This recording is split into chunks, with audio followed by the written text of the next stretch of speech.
And we're live now. Yay! Yeah.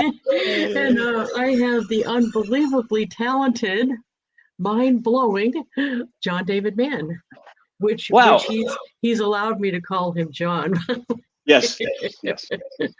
Oh, you should, I think most people think that you must want the whole thing. John You David should, Mann, yeah. Esquire. It's Yeah. one. It's I Yes. have a couple friends that for some reason their name just has to be the whole thing. You know what I mean? I I got a prefer friend. you address me Yeah. with the common etiquette and respect I deserve. No, yeah. I mean, normally I'm just like John or Hey You or what have you, but John David is what I put on books so that people know which John this is. There are so many Johns, in Oh the world. yeah. No, I have that same. Matter of fact, I went to a conference, a women's conference, and I was all full of myself because I was speaking. Dumb move anyway. I go up to the desk and I'm thinking, yeah, here I am. Yeah. They said, who are you? And I said, Lisa Wilbur. And she Please. said, which one? Well, that solved my whole problem, right? I'm like, Yeah. yeah, yeah. I didn't know if maybe you were Southern because we all know Southern girls and boys have to have two names. So John David, would you bring? Yeah, of course. yeah, But that's yeah, nope. that's I'm not not. it. I'm a Northeasterner from way back. Can't hide. Oh, I didn't know that. Jersey boy, basically from my youth. Oh, Yes. that's not Northeast, really. Well, Jersey boy from my youth, and then I migrated to New England, which is where I'm sitting right now. Oh, I didn't know that. Where are you now? I'm in Western Mass, Roughly. Western Mass? nestled in the foothills of the Berkshires between UMass and Amherst and all these colleges around here. Yeah, I'm farm country. actually from Orange. I don't know if you know where that is. Oh, yeah, yeah. Yeah, Sure. I I'm lived in from. Brookline outside Boston, for like a decade, and Yeah. so I know Oh, Massachusetts, all parts of it. yeah. Brookline's close. Orange and Athol and Greenfield is. I'm from Orange, which My is a little wife was easier. born in Greenfield, Oh, and wow. we were married in Greenfield. That is a small world right So there. there you go. Yeah, and literally there. That's a small world. And the town where you live, I think that she said when she saw that, she said that her school played your school in Oh, yes, they would have. inter-school Yeah, sport, intramural they would sports have in company. high school, right? We Yeah. had a regional high school though, so everybody bussed in from the Yes. other town. And actually, I wanted to get away from there so bad. Yet I moved to a town that same size. I'm in I a. hope I hope everybody finds this all very, very interesting. Now we're going to discuss what we have for breakfast. You'd be surprised how interesting people find regular Yeah. stuff. I was just writing. I'm writing a book right now. It takes place in Iceland. It's the sequel to the thriller, which we'll talk about. But and I just had to write a scene. I mean, this morning about breakfast, and so I was researching, traditional Icelandic breakfast versus the hotel, continental breakfast, and I had to put. It's really fun. Breakfast around the world. Hey, as a writer, that's one thing I think most people don't realize is the amount of research. It's not just being a Oh writing man. Yeah. professional, the reading thing, right? To make it Yeah. authentic anyway. Yeah. And that's honestly, So that's whether it's fiction or nonfiction, you're tending to do a lot of research. If you're doing fiction, you're doing a whole lot more.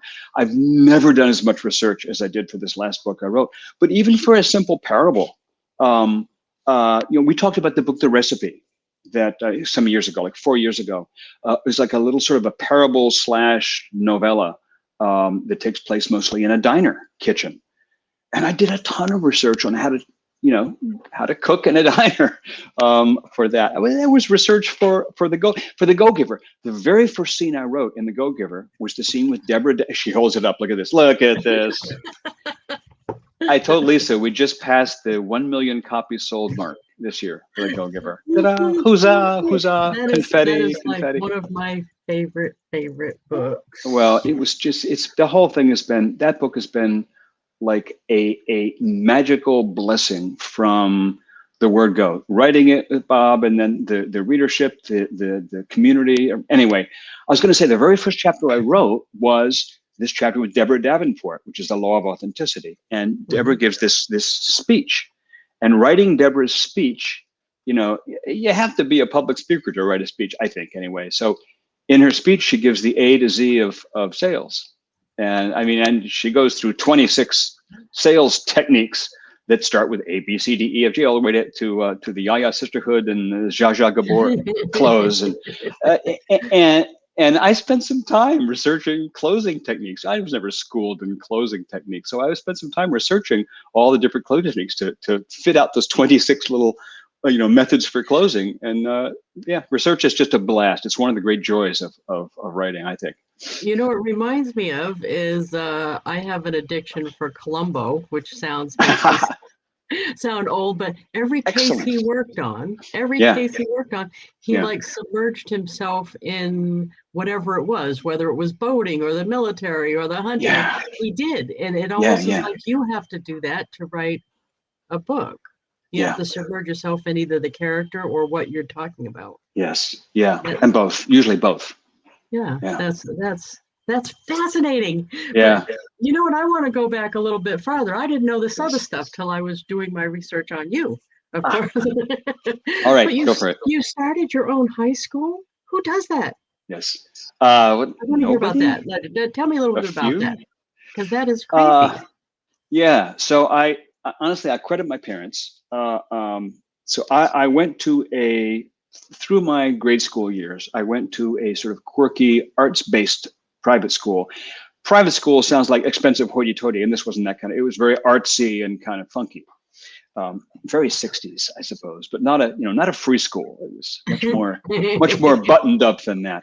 But my mom was a teacher there. She taught Greek mythology and drama, and it was a very, very cool school. And once a bunch of us were out of school and going to our various local public high schools, we were just bored out of our minds, just bored, gourdless. And one day, a couple of my friends, I wasn't there, said, what would it be like if we had our own school? What would we do with it? How would we learn? How would we structure it? What would that look like? And a week later, I heard that they were having this conversation, and a good friend of mine and I got joined in, and this thing kind of snowballed. It became a group of like 5, 6, 8, 12 of us talking about what would it be like to start our own high school. And my parents, bless them, said, yeah, keep on with that thinking. And we did. I was the one who dropped. I was in my junior year of high school, and I dropped out of school with my parents' blessing that fall, and spent that year spearheading this project. I was the only one of the bunch who was full time, because everybody else was going to school, but I wasn't. This was my school. And at the end of that year, beginning of the next year, we opened our school, and I went to it as a senior. And then after I graduated from it, I went back on the faculty, and I taught there for a year. And the school went on for a good decade after that. We put our graduates in places like Yale and Harvard and state schools. And so, it was, I think it was actually, I didn't think of it this way at the time, but it was my first entrepreneurial venture. I've, basically been an entrepreneur all my life, and that was the beginning.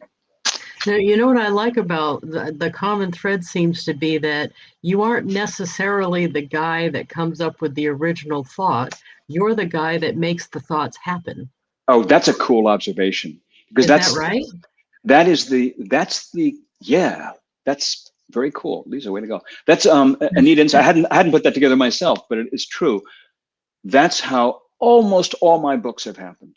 There have been a couple of books I've done completely by myself. I just did one this year called How to Write Good. But all my other books have been somebody else Bob Berg had the idea for The Go-Giver, and he had the title, The Go-Giver, way back at the beginning. It was my first big book. And he had sketched out, some basic ideas, sort of a beginning of a book. He had the character who was Joe, and the character who would later become named Pindar. He didn't have a name yet. And he had Ernesto, the restaurateur, and he kind of knew that the theme of the book, but the 5 laws of stratospheric success and the whole storyline and all that stuff started emerging when we started working together on it. So yeah, it's what I do. I take a seed somebody else thought of. You're the man that makes it happen, though. That's a pretty cool thing. Really, really fun. Now steering towards the new book, from what I read from the story, Brandon is the one that had the original thought, but you're the one that carried it Yes. Audiovisual aid, yes. Yes. Yeah, that's I don't awesome. mean to cover up Brandon's name with my hand. There's Webb and Man. I'm the man. He's the Webb. This ship right here, the Abraham Lincoln, is the actual ship that Brandon served on in the mid '90s for 6 months, um, during which time a series of events happened, which this book is very loosely based. I would say that inspired the story. And I got a chance to spend a day on that very ship in Whoa. 2019. I'd already written most of the book at that point, so the whole description of the aircraft carrier, all the interior, and which was a huge challenge and a huge joy in the book. Talk about research, was capturing and conveying the scope, magnitude, and sheer bizarreness of this aircraft carrier environment. I mean, if you've never been on one, it's almost hard to picture. It is basically the Empire State Building turned on its side, floating in the ocean. Whoa. That's 6,000 inhabitants. It's like a small town, a not so small town, sitting in the ocean for 6 months, cooped up. Yeah, So Brandon was that. Brandon was serving there, and this was when they had just begun integrating women in the military in active roles on ships like this.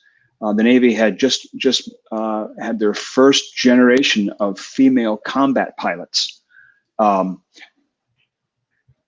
There on this ship, actually, on the Abraham Lincoln, was when the first female combat pilot died in a crash, just Ooh. six months before Brandon stepped foot on that same flight deck.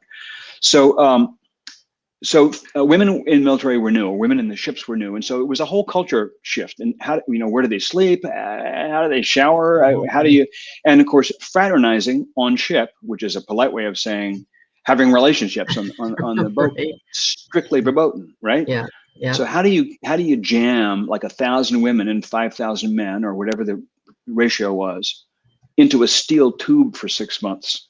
Most of whom are in their late teens or early 20s. Right. Right. Never left home before. And so while he was there was a series of sexual predations, of molestations. There was sexual attacks. Oh. There was this guy, presumably a guy, who would sneak into the women's shower area, put his hand in the door, flip off the lights, and then run in and molest somebody, and then run. And they never caught the guy. It happened like 6, 7 times, 8 times, and they never knew who it was. So it cast this kind of pall of terror, over the ship. Nobody was ever killed. Nobody was ever. It never escalated to too grisly a degree, but it was creepy beyond belief, right? Yeah. At the time, Brendan thought, what if these were murders? Ooh. So that's where the story came from. That was the seed of the story. Wow. And Bob said it had something to do with leadership, though. Yeah, leadership is a theme that has fascinated me and Brandon both, all our lives, all our careers. My father was a conductor, a choral conductor, and that to me is the most exemplary leadership activity you can imagine, because one guy is moving his fingers and 100 people respond, right? Very true. And in conducting a choir, there's the music and there's also all the personalities in rehearsal and the whole structure in the organization. So it is actually a gigantic lesson in leadership. And of course, through the whole direct sales experience that I was part of for decades, leadership is not only, to say it's enormous is understating it. It's like the whole thing practically. It's like so huge. And Brandon had the same experience throughout the military. And we write about that. We wrote our first book together in 2009 called 2012 it came out, called The Red Circle, and that's his memoir. And in that, we told the story of 2 deployments that he went on, 2 different 6-month tours, 2 different aircraft carriers. The first one was the Abraham Lincoln, this one we're talking about. And it was miserable. People were complaining, and there was tension, and there were accidents. Brennan was nearly killed in a helicopter crash. It almost crashed. There was this whole series of sexual predations that I mentioned. And my contention is that none of that would have happened were it not for mediocre leadership. Ooh. You know, whoever the guy was who was doing this is obviously the guy who was, he's the culprit. Just Right. as in our book, there's a killer, there's a serial killer in our book. So that's the villain, if you want. But to me, there's another villain, which is the person at the top of the leadership chain creates by his, in this case, his, but it could be hers, because now there are women in captain and admiral roles in the Navy as well. The leader, to a great extent, sets and determines the atmosphere and the standard of behavior and the sort of the whole culture of the ship. I think all that stuff couldn't have happened if the immune system of the ship were healthier, if the leadership were stronger and clearer. So Brandon went through the 6-month tour, had a miserable time, went back to the States, did other Navy stuff for a while before he was a SEAL. He later became a SEAL. And then it was time to do another tour on another aircraft carrier, the USS Kitty Hawk. And the Lincoln was a brand new nuclear vessel, spit and polish, shiny thing. Kitty Hawk was an old bucket of bolts. And Brandon thought, oh man, this is going to be really miserable. It was phenomenal. He had a great time. The 6 months on the Kitty Hawk was just like a dream come true. And it was a leadership for sure. It was the captain, Captain Tomaszewski, the guy would get on the PA system every morning and say, "Good morning, Kitty Hawk," and start telling them about why it was such a great day and about what they were going to do that day. He would let them in on the plans as much as he could without breaching classified and or security. And he would walk them through what was going on. He would address some complaints. He would single somebody out for praise. He did that every day.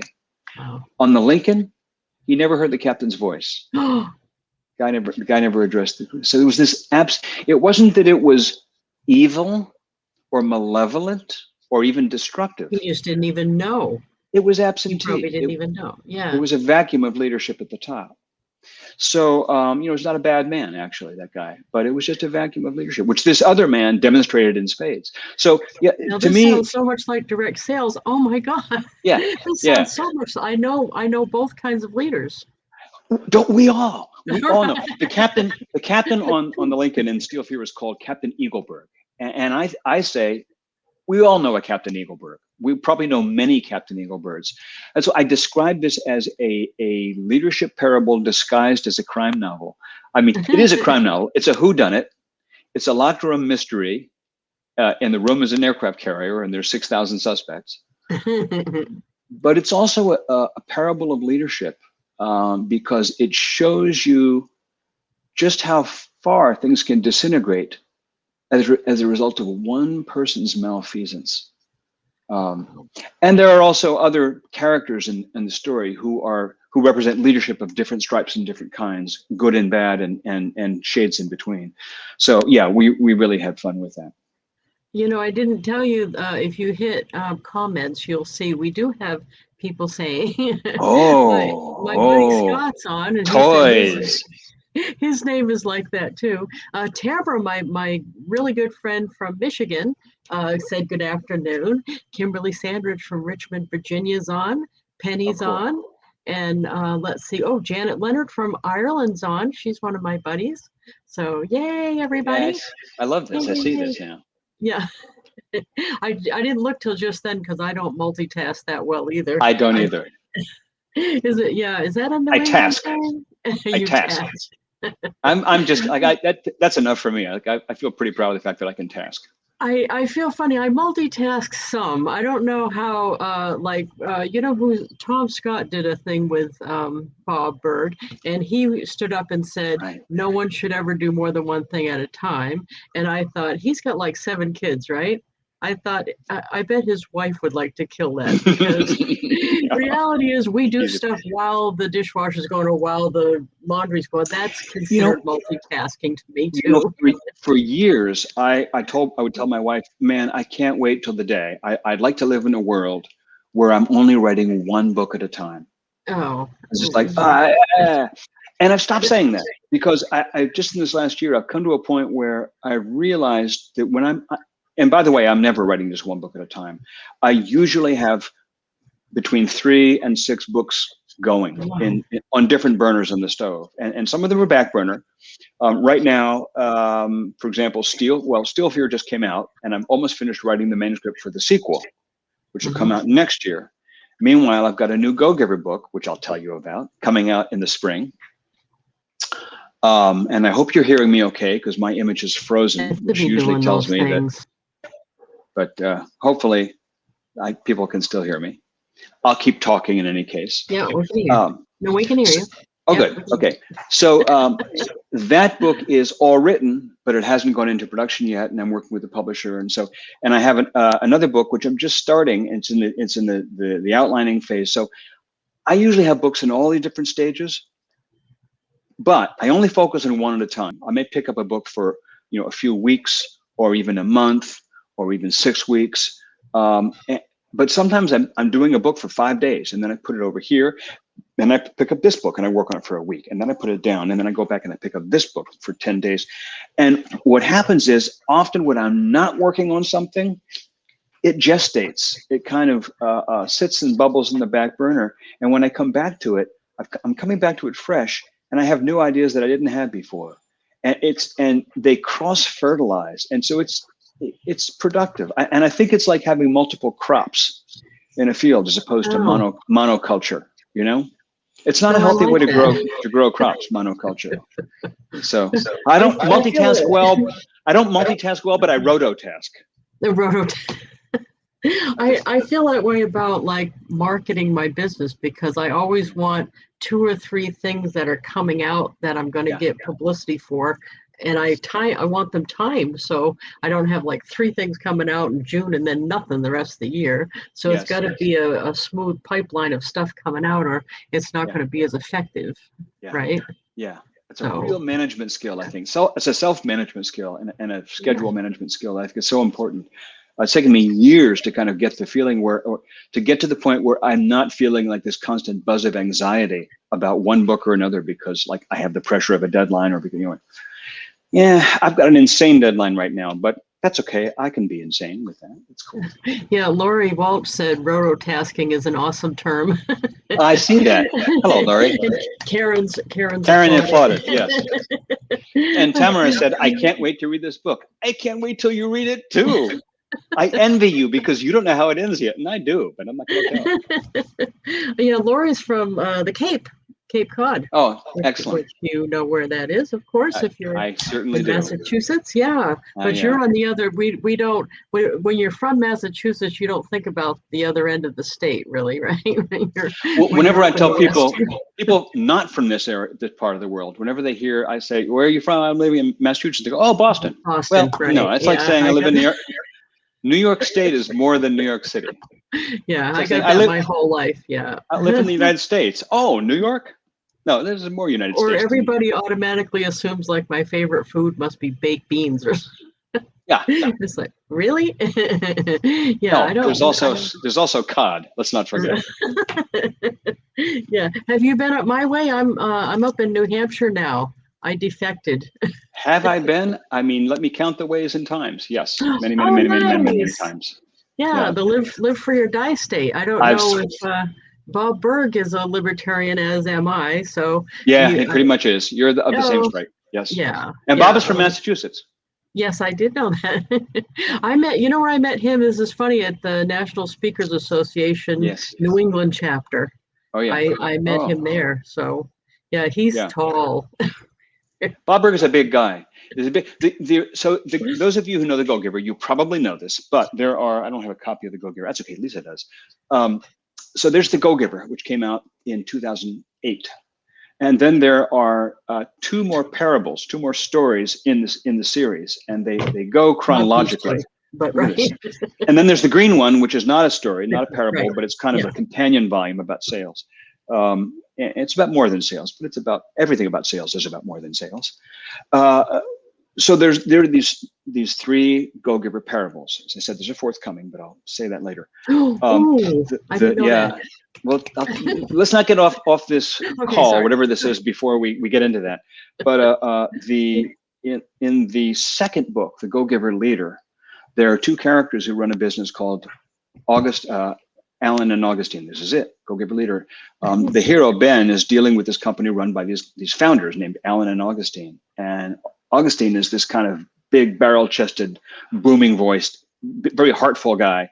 And Alan is this like slender, more intellectual, big view guy. And those two characters are completely based on Bob and me.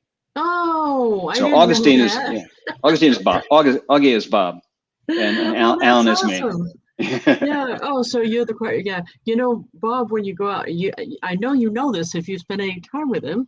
You go out to dinner somewhere and he's working the room. Yeah. You know what I mean? Yep. He's working the other table. Totally. Right. Yeah. Totally. Yeah. The cool thing about Bob, the thing I love to tell people about Bob, and it's never a surprise, is that when you know Bob in person, he's exactly the same guy that you see on Zoom or on the stage or whatever. It's like there's no discontinuity, which is sweet. When I'm with Bob, I just wish I was taller. I'm like, how's the air up there? The beauty of Zoom, my dear, the beauty of Zoom. Yeah, everybody can be tall on Zoom. That's true. That's true. So should I tell you about the next Go-Giver book? Please. Okay, so here's the story with this. I didn't know book. Yes. It's already on Amazon. You can already pre-order it. Yeah, it's already there. Just went up this week. How did I not know that? How did I? Because nobody knows it. Nobody knows it. So this is an exclusive. We know now. Yeah. Call ABC News. This is an exclusive.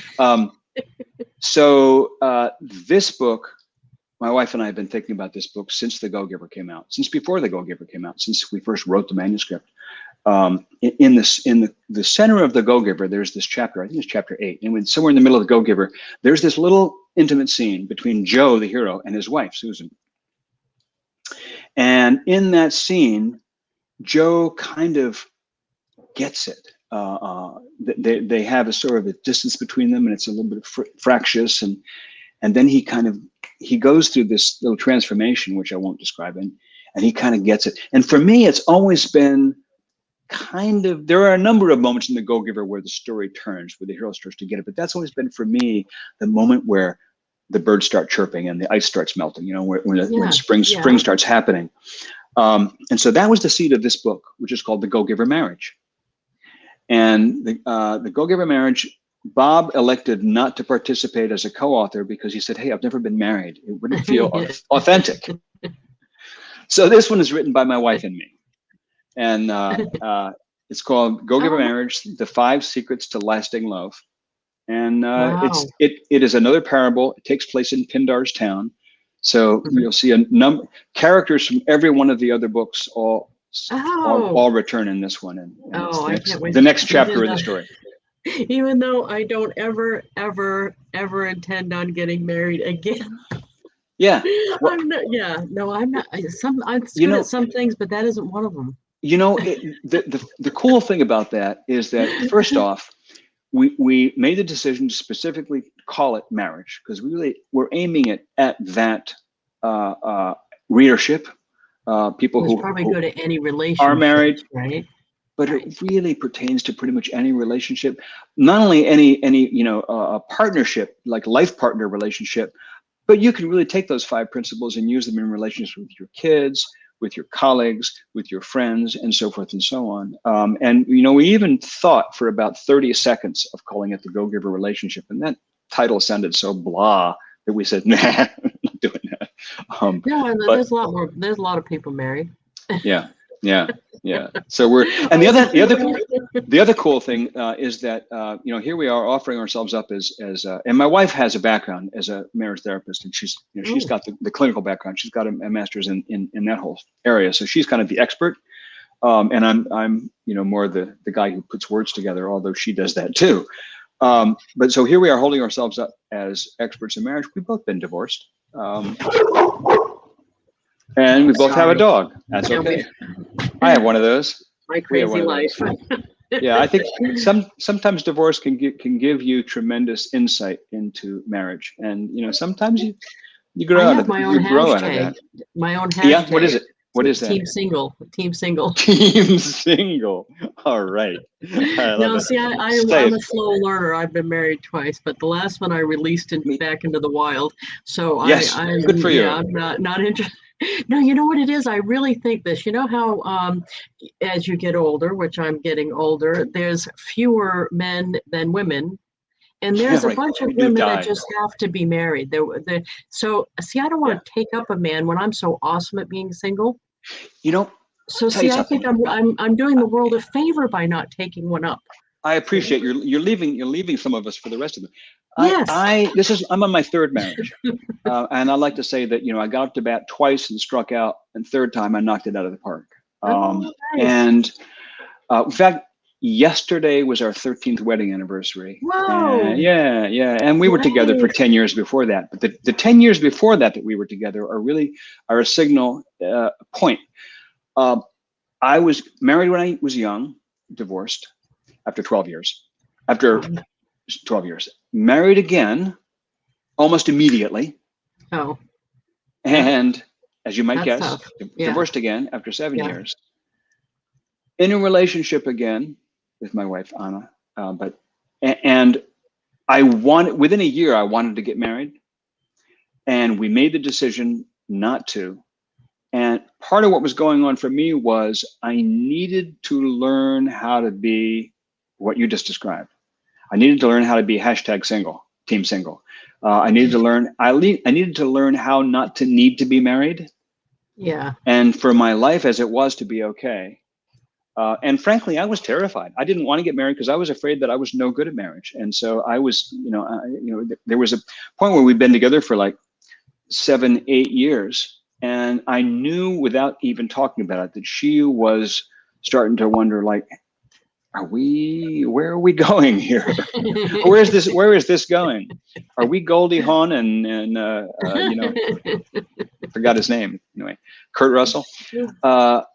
And I realized that I wasn't taking steps toward suggesting marriage because I was afraid that I didn't know how to do marriage. I was no good at marriage.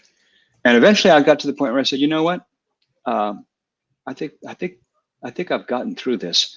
I think I figured this thing out. This thing being, some aspect of me. And we were in Hawaii on a trip on Kauai. I booked a dinner on my birthday at the Princeville Resort up in the corner. The question in Hawaii. And I sneakily had reserved a separate balcony just for the two of us away from everybody else.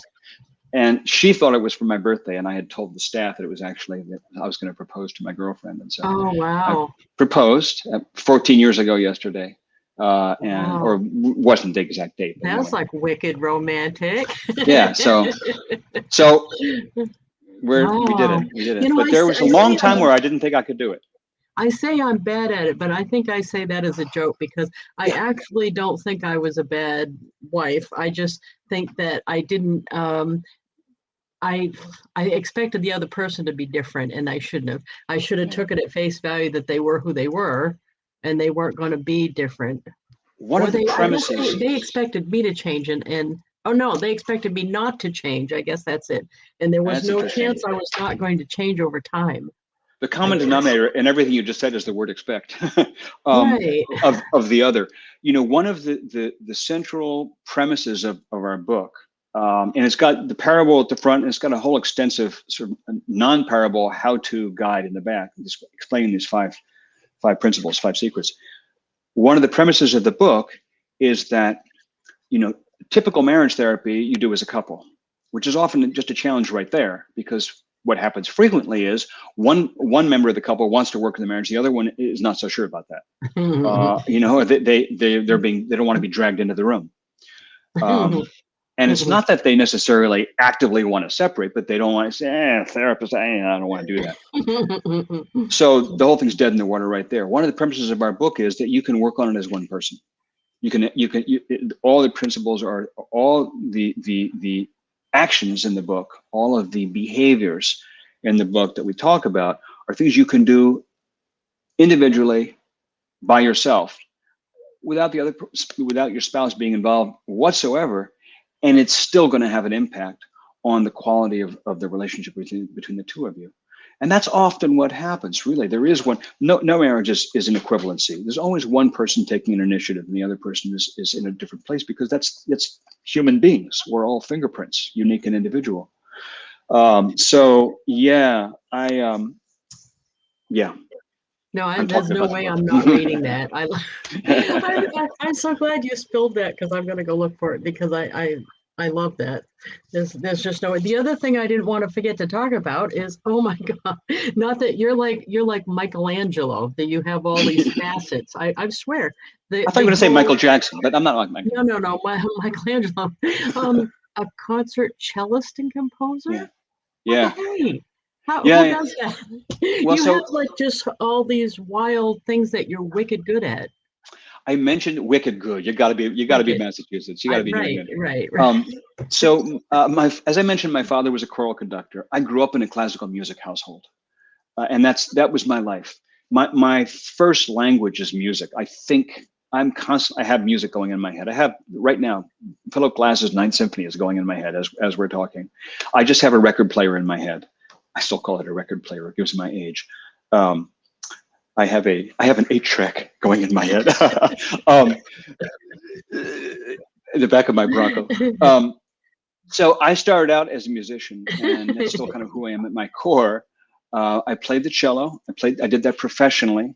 When I left that high school that we started, I went into a symphony in Indiana and I played cello. The cello. Yeah, it was my career. That was going to be my career until I decided one day that I won't do that whole story, but I got out of classical music and I went into nutrition and wellness. And from there, as you can imagine, it's not too far a hop to direct sales and entrepreneurship. Right. And then that went into journalism and writing business. Were you a rep in direct sales? Yeah. Yep, I was. And you built a team and everything. I didn't know that either. That's awesome. Yep. I was in the field when I was senior editor of Upline Journal, which I did know the veterans among us remember Upline. When I was doing Upline, I at the time was an active rep. I was involved in the Blue Green Algae Company, Celtec, now known as New Earth. And, I didn't know that either. How did I miss that? I did that. That was my focus all through the 90s, and built an organization that was like 100,000 people and moving a lot of volume and changing a lot of lives, doing a lot of good things. I still love the product, still take the product, still involved, still get a check every month. I am a testament to residual income. I got my first check in July this month of 1986. Whoa. And today it is 35 years later, and I still get a check every month. You still get a check. Wow. Through all the company changes in ownership, a billion changes in compensation structure, all kinds of changes, but I still get a check every month, and the product still sits on my dining room table. So, see, that is awesome, right? Yeah, I love this industry because I'm pretty much unemployable. So I've been unemployable my whole life. And by the way, if you're a writer, unless you happen to have one of these rare positions like staff writer for a newspaper or in a magazine or something like that, most writers are entrepreneurs. And so when it's the definition of an entrepreneur is you're self-generating. If you want something to happen, you have to make it happen. And a lot of reps don't realize that they're entrepreneurs. They think that they're employees for the company, and they're not. Oh, I know. They're entrepreneurs. I'm fighting that battle every day. Yeah. Every day, because I try to tell people, don't wait for the company to tell you to do something. Yeah. You have to take charge, and if you do something they don't like, they'll tell you. Entrepreneurship is for everyone, and that's okay. But it's for a lot of people. And direct sales gives you a way to be an entrepreneur and have a container, sort of a safe space to be an entrepreneur. As long as you pick a company that is going to be around for a long time, which is. Well, I didn't realize that I was an odd person, that I haven't moved companies a lot. I've done stuff on the side, but I've done my main core company for almost 40 years. Obviously, I was a wee child when I signed up. I know, of course. I would say a zygote, an embryo, not even born. when you Thank you signed for those. going along with that. I really appreciate it. You signed that distributor application prenatally. I don't know how you did that. Oh no, and actually, it has kind of a Navy tie-in. You know why? Because I was my first husband was a Navy a mineman who built bombs on Guam. And Wow. I moved over there when I was 18, so I was a Navy wife at 18. And Wow. over there, I saw the direct sellers doing stuff, but I didn't see anybody doing the one I was doing. So I Yeah. wrote to the company and got a kit and did it over there. So that's how Wow. I got in. Wow. But That's and so I've done it cool. all this time. But the Navy thing, though, that was when I knew I was going to have a problem with the rest of my life because I didn't realize as a Navy wife, you're practically in the Navy too. You're expected Oh yeah. to um, uh, abide by the pecking order. And I Yeah. didn't, that never was, I kept getting my I husband in trouble. I'm imagining that the culture has morphed a bit since those days, Oh, in a good but way, hopefully. in a good way. Yeah. I mean, in many good ways, as well as, some challenging ways, but in many good ways. Yeah, the One of the things about famous, military, one of the things about, sorry to interrupt, but one of the things about go ahead. military culture, which Brandon really wanted to make a point of in this book, and which we think that we represented well in this book, is the diversity in the military. And Brandon has always said one of the greatest things for him about being in the military. He got out in the mid '90s and has been an entrepreneur himself ever since. But he's a multi-million-dollar media CEO now. He's built an enormous Wow, business. But that's but awesome. one of the great experiences for him about being in the military was the opportunity to experience diversity in the people. It's so multicultural, and you just don't get the same level of suspicion and hostility and discrimination, and sort of the sense of otherness that you get in The mainstream military. society, in the rest of society. Yeah, Because in the military, it's like, we go through boot camp. You're all carrying your own water. You're all jumping right. over those same hurdles. You're all doing that O course, and Yeah. any one of you can cause everybody else to do push-ups, and every one of you can get the whole unit commended. So it's like you're all in together. No, I was glad I went through that experience. It's just the famous time I got my husband in trouble was they came and took a cabinet right out of our house and said the chief or the chief or somebody needed it in his garage for his tools. And I had volunteered to be ombudsman, which I didn't even know what I was just doing the newsletter. Yeah. Okay. So I had access to the chief and I called him up and I said, "What the hell? Why are you taking a cabinet?" I did too. I said, "Taking a cabinet, what, do you need it that bad that you're taking it out of my kitchen? They don't have Yeah. cabinets somewhere else?" And he said whatever he said to get me off the phone. But Yeah. then my husband got in trouble for me calling him. Yep. And I'm like, "I'm not in the pecking order. How did you get in trouble for that?" What? Oh yeah, you So, were. right. That's when I realized I was in the pecking order. But see, I was 19. Yeah. So, Big. and I didn't realize, right, a lot of stuff. Yeah. But yeah, I do. What you said, though, has made a major difference in how my life turned out is that I'm from that little dinky town in Massachusetts.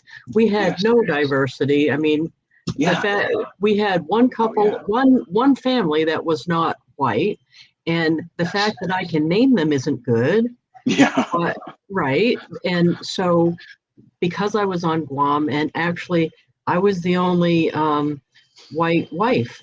Most of them were Filipino. Yeah. So that actually was great because it made me understand a lot more how Yeah. it felt to not be the one that everyone was like. I was the unusual one. And Yeah. that solved a lot of if I had any prejudice bones in my body, that solved it because you know what I mean? You can't be that way when You were on you're, the other end of the stick.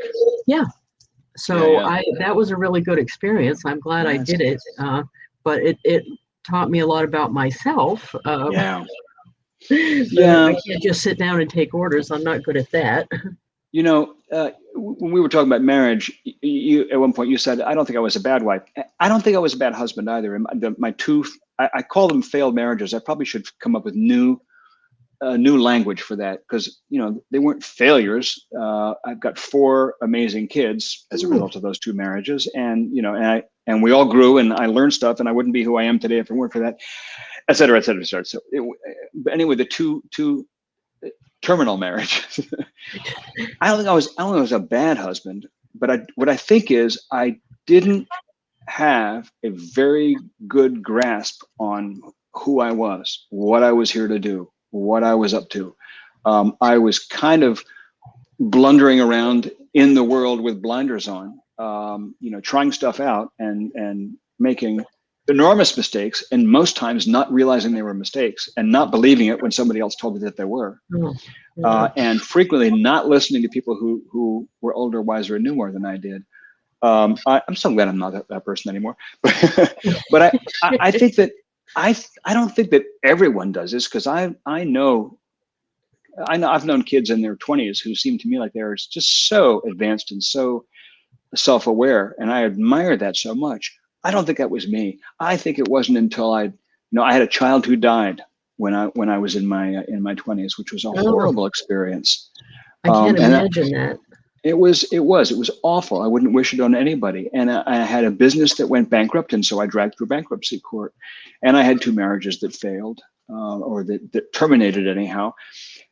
And I think that for me, it was really only through those awful experiences, and through having to continue breathing, and doing stuff at the other end, that I started to get the kind of perspective on myself and life that would allow me to have the, dare I whisper the word, maturity, which I may have someday,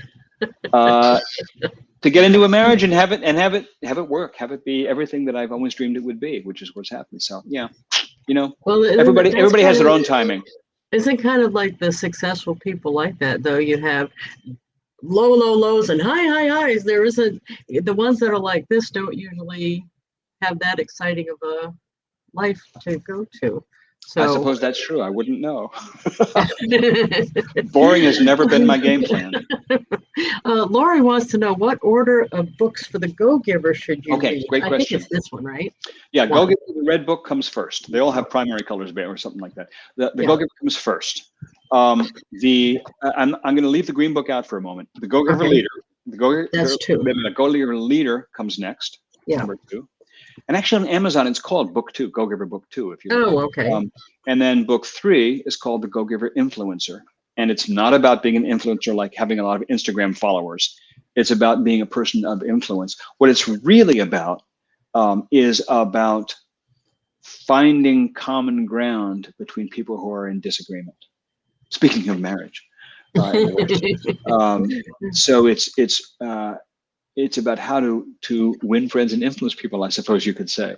That's Book 3, the Go-Giver Influencer. And those all 3 are parables. They're all 3 parables, and they take place, over time in sequence. So you're reading them in order. The Go-Giver Marriage will come forth in the parable order. And then there's a book that's not a parable, the green one, which I'm reading right now. There's my bookmark. There you go. Go-Giver Sell More. Rereading.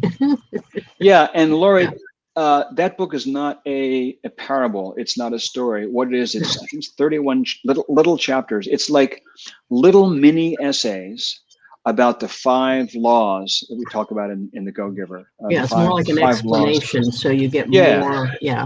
So we think of it as a companion volume. It's kind of like a meditations on the content of the first book, and it's called Go-Giver Sell More, which obviously is a big hint that it's aimed at people who are in sales.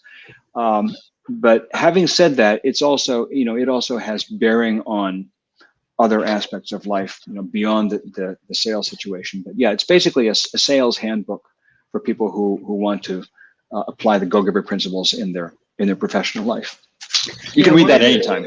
These are so awesome, and I keep rereading them. But to me, because it's counterintuitive, when I first read it, I thought, yeah, right. So some of it, though, some of it, I love that. Some of it I recognized as I do, but then some of it I thought, yeah, right. But then it seems like the more I get into it, and the more I really put the focus off of me, the more I put the focus off of me, the more I end up achieving what I meant to do. Yes. So it Yeah. does work out. I don't know. It's just The whole thing of being counterintuitive. counterintuitive, the whole kind of the core underneath, way back in the background theme or idea behind the whole Go Giver series is counterintuitive thinking. It's a paradox. Because everybody knows what a go-getter is. So that was the very first idea Bob had, was we're going to call this a go-giver. So there's this kind of cognitive dissonance where you go, yeah, I know what a go-getter is. What is a go-giver? Go-getter, go-giver. And so in the sales book, Go-Givers Sell More, one of the, for example, we talk about a lot of traditional or conventional sales ideas and how we turn those in their head. So we talk about the close, and we don't talk about the close. We talk about the open. And we talk about the pitch. We have a pitch. Well, we don't do a pitch in Go Give Us Some More. We do a catch. We take all kind of the conventional sales ideas and spin them around in their head. And what we've found was tremendous value exposed there when you take these ideas and you put them on their head. The core idea of the Go Giver is that if you put your focus on the other person, if you go into a situation, rather than thinking, what can I get out of this situation? What can I win here? If you go into it thinking, how can the other person win? What can I do to add value to the other person's life? If you make that your focal point, number one, you're going to have a better experience. And number two, you're going to end up better off. It's going to actually serve you in the long run. It's like by serving others. It's servant leadership is an example of Go Giver thinking. So yeah, a lot of it is counterintuitive, and we like that. We think counterintuitiveness is where you find a lot of juicy treasures. And for those of you who haven't read it, hopefully it's not many, those of you who haven't read them yet, when he says add value, it doesn't have to be monetarily add value. It can be smiling, and like you're in a grocery store and the cashier, you brighten her day and add value to her day because you were pleasant to her, rather than the other 5 people in line who came with her hard time. I'll give you an example. I have a good friend from childhood who I haven't seen for decades, but we every now and then we correspond on Messenger or Facebook. And I don't know, 5, 6, 7 years ago, he showed me a project he was doing. He was publishing some music, taking some music and doing something with it in a layout. And I have some experience in graphic layout, and so I saw it, said, "This is cool, Robert, awesome." And I made a whole series of suggestions, and I pointed out things that were needed to be tweaked in the actual graphic layout. And I kind of gave a whole consultation on that, just because it's Robert, and just because I saw it, just because it was not difficult for me to do. And so he was very, very grateful. He said, "Thanks so much. This is awesome. I'm going to give this all to my designer. She's putting in all these things into effect." So that was like 6, 7 years ago. So just yesterday, Robert sent me a messenger showing his copy of Steel Fear, and said, "I just read the book," and he told me how much he liked the book, and he showed me a picture of 2 other childhood friends that I had, the 3 of them sitting together. He said, "When I finish it, the other guy's reading it too. When I finish it, I'm going to give my copy to her." And I said, "That's so awesome." I said, "Robert, if you would do me a favor, if you like it, go do a reader review on Amazon, because we're trying to hit 100 reviews in our first 30 days. We've got 4 days left, and we need 8 more reviews." And he wrote back and said, "You know what? You did all this work for free on my project all those years ago. How would I not give you a review?" I never had that calculation. Right. 7 years ago, I never sat and thought, if I help Robert and I give him this free advice, someday he is going to pay me back. Right. I didn't have that thought. But you never know what an act of kindness or generosity is going to do, and it often isn't as obvious as the one I just described. Often the returns come back to you from left field, places that you didn't expect. It's a magnanimous, generous, but also profitable way to live. Yeah, no, I obviously totally agree. Yeah, no, it's really clear that you do. Yeah. Yeah, the matter of fact, Bob's Success Alliance thing has been like the light of my year. I love cool. that. That's good to hear. The only thing that drives me crazy is they do the Zooms on Wednesday, which is normally worked out. But the last couple weeks I've had some conflict and couldn't do it. And then it's like, Yeah. I miss everybody because it's one of the few places that I can be with a whole bunch of people in different fields, all different professions that are Yeah. like-minded. It's really, really awesome. That's Yeah. so cool. I'm Yeah. glad to hear that because I have no experience. I haven't been participating in that because I'm kind of tied up in some other things. So, like Yeah, you got to pop in writing the once in a sequel. while. They I would love should. you. Yeah, Yeah, I because will. I will. it's a and I don't even know how to say. One person will say something like, "Does anybody have suggestions?" And these very, very accomplished people in there. The only thing Yeah. is I'm not I don't pipe up that much because I feel like the little the littlest person in the totem pole, but once in a while I'll have a good idea to share. But there's so many Lisa. big giant accomplished, right? I know. Yeah, big giant accomplished people that it's just awesome. And That's really everybody cool. pipes in with their, their experience or their suggestion. So, Yeah. and there's usually probably, I don't know, 30 or 40 of us in there. Wow. It's just I don't know, life-giving. How do you That is, you know, yeah.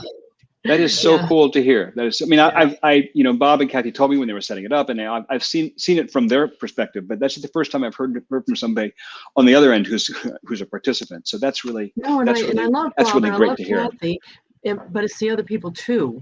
So it's Yeah. not like they're just asking Bob questions he's answering. It's more Yep. like a group effort of solving people's issues. You could almost And call they it what would we say? Maybe like a mastermind. Hey, we should coin that term. mastermind. Yeah. Yes, yeah, Yeah. that is That's what it great. is. Yeah, That's that is what it is. But it's worked out really well.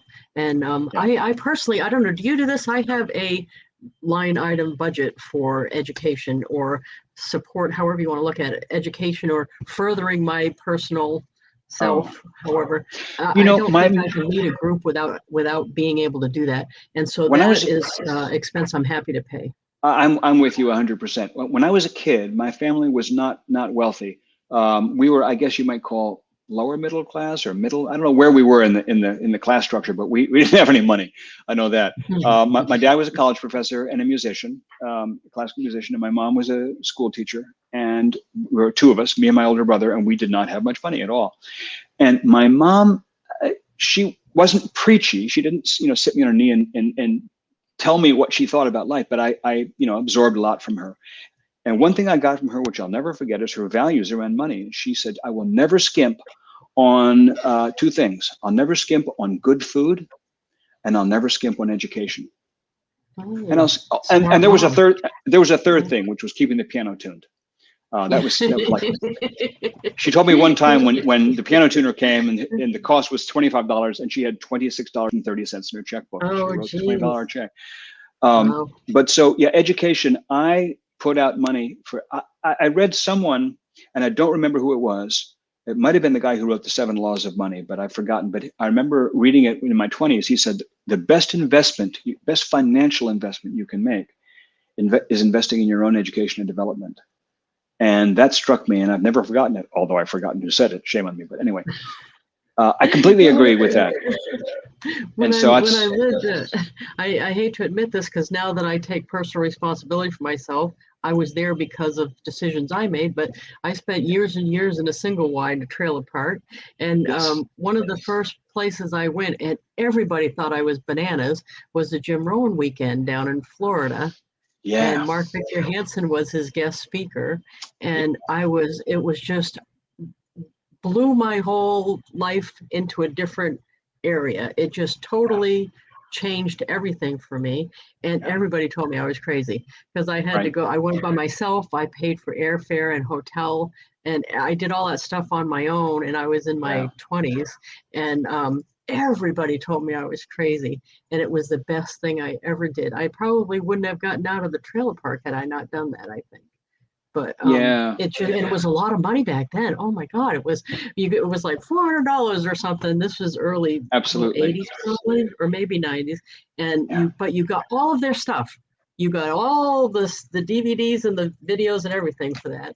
So I just thought this is such So a worth great it. deal, and everybody else is like, "Are you crazy?"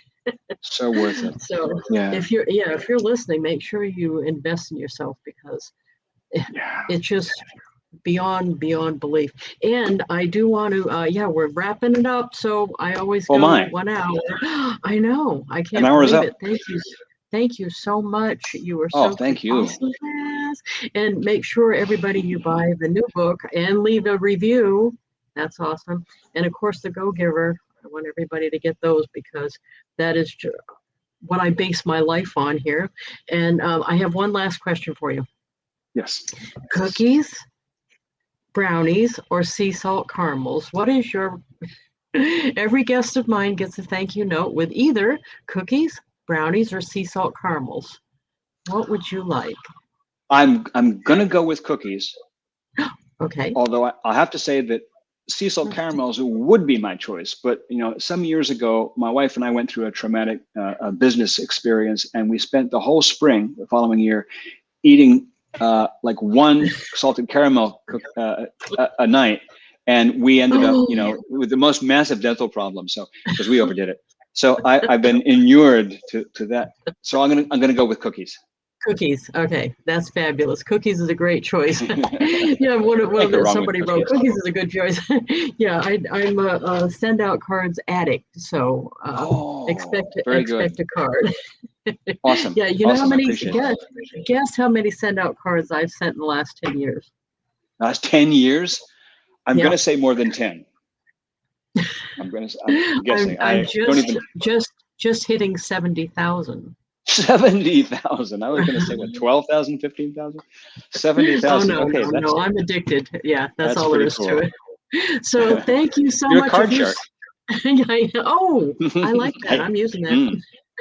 TM. If you stay right there for a minute, we'll go back to the green room. I just want to check in with you for a second, and I'm going to stop the recording. Thank you so much.